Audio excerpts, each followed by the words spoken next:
This is part 2 of the Classic Game Room HD review of Revenge of Shinobi for the almighty Sega Genesis. One of the great things about two-dimensional games, whether it's for the Genesis, the NES, or any other game system, is that they suspended disbelief in such a wonderful way. For instance, none of these cars seem to be bothered by the fact that there's people machine gunning a ninja, throwing grenades at him, and that there's nuns ripping their clothes off and turning into scantily clad haughty ninjas. Not to mention the fact that Shinobi can jump the equivalent of about 25 feet into the air and spin. Now, most of us know that a mere fender bender will cause a 3-mile backup because people have to either merge into one lane or there's always a bunch of jackasses that want to slow down and rubberneck. Now look at this thing. What the hell is the tactical advantage of this truck carrying a gigantic missile that has blue shocks traveling along it, electrical shocks, of course, that can kill you, and red things that pop up, blink, and only shoot in one direction? This seems like a somewhat ill-conceived weapon of mass destruction, considering that Shinobi is able to destroy it by kicking its 3 red things with his foot.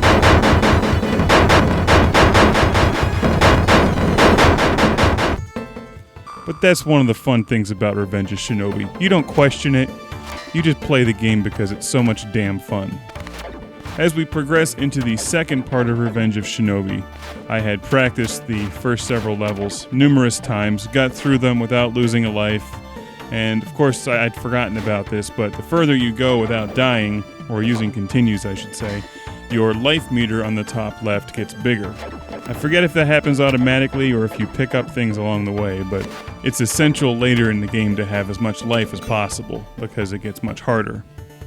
For this level, we're fighting in Chinatown or China, I'm not sure exactly, but of course there's Jackie Chan, Bruce Lee-like guys who are coming at you with their martial arts skills, and you have to destroy them with your ninja skills.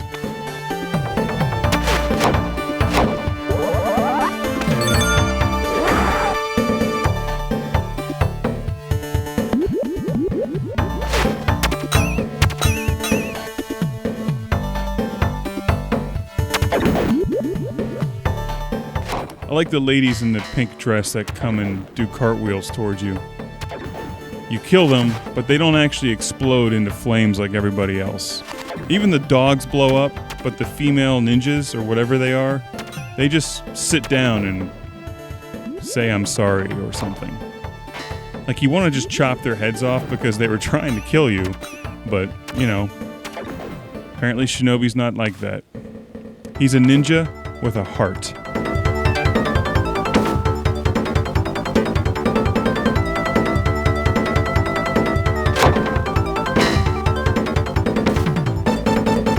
And if you look closely in the backgrounds of the China or Chinatown level, you'll notice it says "Don't Stop" in the background and messages in the neon.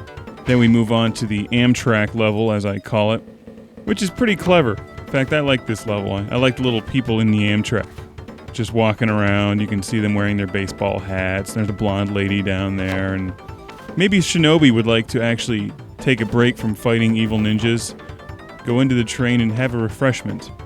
But there's not time, there's evil to defeat.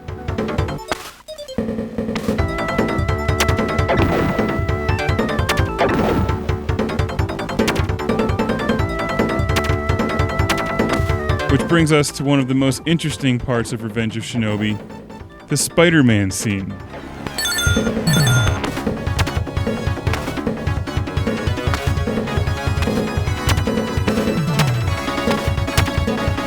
Now, you would have figured if Spider-Man was in the game, he'd probably be on the packaging or something, but nope, they just put Spider-Man in here. I didn't know this at the time, but there's actually 3 different software revisions of Revenge of Shinobi. Version 1.0, 1.01, and 1.02. The differences between the 3 versions are that the first version has Spider-Man, Batman, and the upcoming Godzilla that we're going to see. Version 1.01, which is the version I have here, that I bought recently on eBay, I'm not sure which version I had when I originally played the game. I think I had the first version of Batman. But in version 1.01 here, Batman is replaced with somebody wearing a cheap knockoff Batman costume. However, Godzilla is still in the game. And in the latest revision of the game, which I guess came out on the 6-pack cartridge, which I don't have, I never played it. Not only is Batman missing and replaced by the costumed poser, but Godzilla has also been replaced.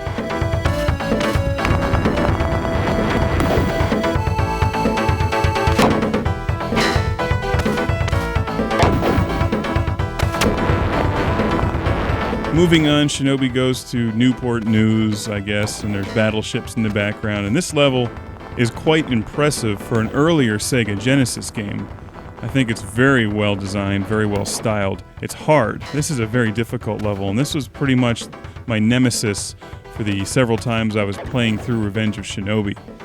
Because although I can get through this level without a problem, when you get near the end of the game, it starts turning into the kind of side-scroller where you do have to memorize every little point and every little detail. You can't miss so much as a pixel when you're jumping, shooting, or landing, or you just simply won't make it through the level. And what happens on this level is if you get hit by a ninja star or miss a jump, you fall into the water and you die, so you have to start over. So there's no margin for error. I personally enjoy the levels that are a bit more open-ended, where you have a couple different paths through them. Near the end of the game, we lose some of that. I think that although graphically it's more impressive, I think some of these later levels are less enjoyable. But like usual, if I'm being this critical on a game, it's only because I really enjoy the game so much.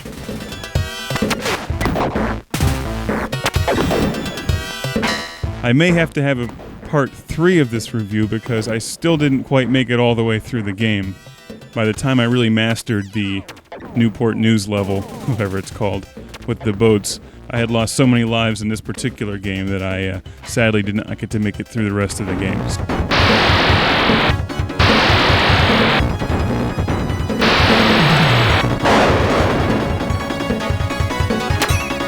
This is my favorite end boss in Revenge of Shinobi, Godzilla. I'm an enormous Godzilla fan. I have all the movies. I've seen them all, most of them several times. I still think the first one and the one with Mothra, those are two of the best. Very different, but enjoyable for totally different reasons. I like the newer ones too. Mechagodzilla 2, I forget which one that was called, the one from around 2000. Godzilla SOS. There's some really good ones in the late 90s and early 2000s they were putting out again. But anyway, we have Godzilla and Revenge of Shinobi.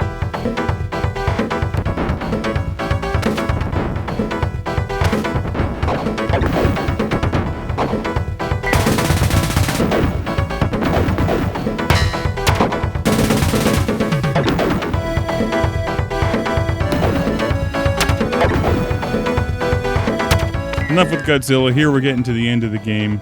Look at the detail and parallax scrolling and design of this level.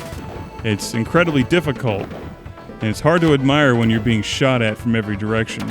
But this is really tremendous level design. I would have enjoyed it a lot more had I had any extra lives at this point in the game, but I was just trying not to die to get to the end of the game for the review. And I sadly do not remember all the details on these later levels. It's been practically 20 years since I've really played these.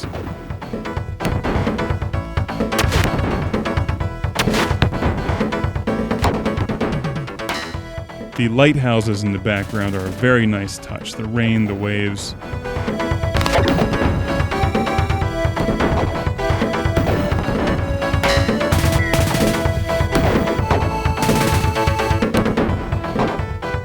I noticed a couple of you guys said that another Shinobi game had come out for the PS2, and they're frequently bringing out a lot of these older titles like Ninja Gaiden and these popular titles from back in the NES and Sega Genesis days, and they do revamp them for the newer systems, but I think in many cases they lose the heart of the game when they move it out of a two-dimensional side-scroller. And this goes along with what I said earlier about the suspension of disbelief. It's almost like looking at an anime or cartoon versus a live-action film. I don't need to see every realistic detail of Shinobi's ninja costume, or I don't need to have the three-dimensional camera behind the character running around. I think in many cases, not all, but in many cases when you take a two-dimensional side-scroller like this that was just tremendous, because of its storyline, its action, the level design, and you try to make it into a three-dimensional game, it's almost like making a live-action film out of a Mickey Mouse cartoon, because you'd really lose what makes the Mickey Mouse cartoon so good.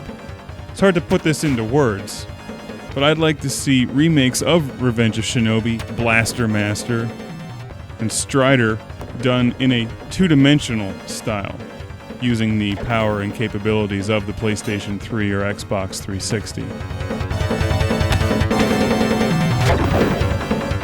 I think if you look at a game like Ikaruga or Raiden 3 on the PS2, they kept those games in a two-dimensional style, but they used the power of the newer gaming systems to bring them to another level of detail, of action, of background detail. And they used some three-dimensional elements in the background, but they didn't have to just transform the entire game into a three-dimensional game.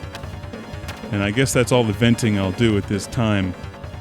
And you can see that I'm near the end of Revenge of Shinobi, and everybody is still mad at me and trying to kill me because I'm in their dungeon, which uses a tremendous technique to great effect where you go in a door from one level and enter another two-dimensional level behind it, and then you have to utilize both of those levels to get through this, which I did not do because I don't remember where the hell I'm supposed to go. The good news is this game is so much fun that I'm looking forward to the next time that I get to sit down and play Revenge of Shinobi. I hope to get to the last level with 9 extra lives or 10 extra lives. You get extra lives pretty quick because you can find them hidden in levels, and also when you get better at the game and remember how to play each level, you get a lot more points and you get extra lives at certain point increments. I don't remember the numbers. It's 50,000 or 100,000 at some point. So when you really have the hang of Revenge of Shinobi, you pick up a lot of extra lives, you get your life meter higher.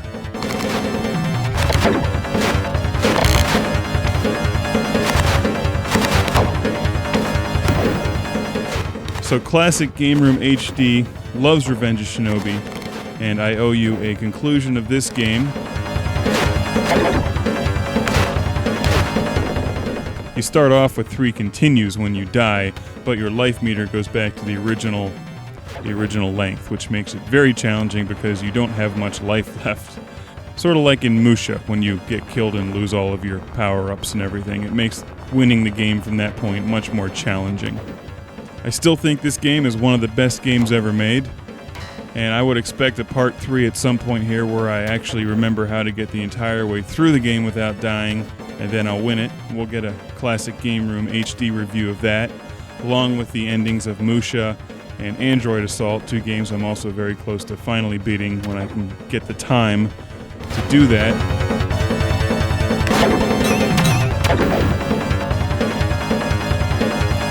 But that's one thing about Sega Genesis games or Sega CD that makes them so enjoyable.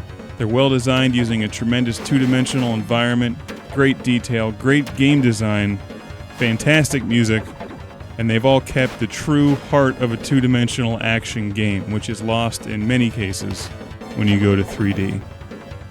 And one more thing, yes, we will eventually get to Shinobi 3 and many more Sega Genesis games in the future here on Classic Game Room HD.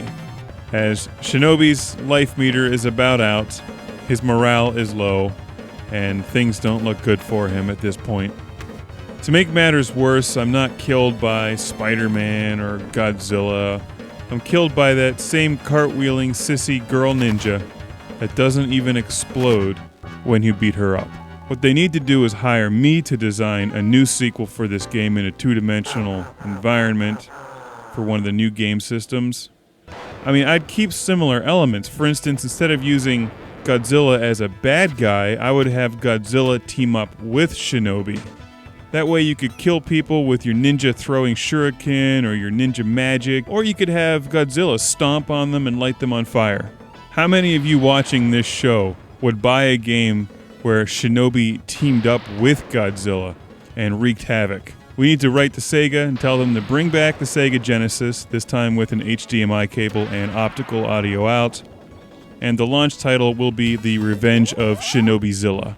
And of course, we'll find many ways to give the game a mature rating, and it'll be really awesome. And instead of releasing it on DVD or Blu-ray, it'll come out in a plastic cartridge, just like the good old days.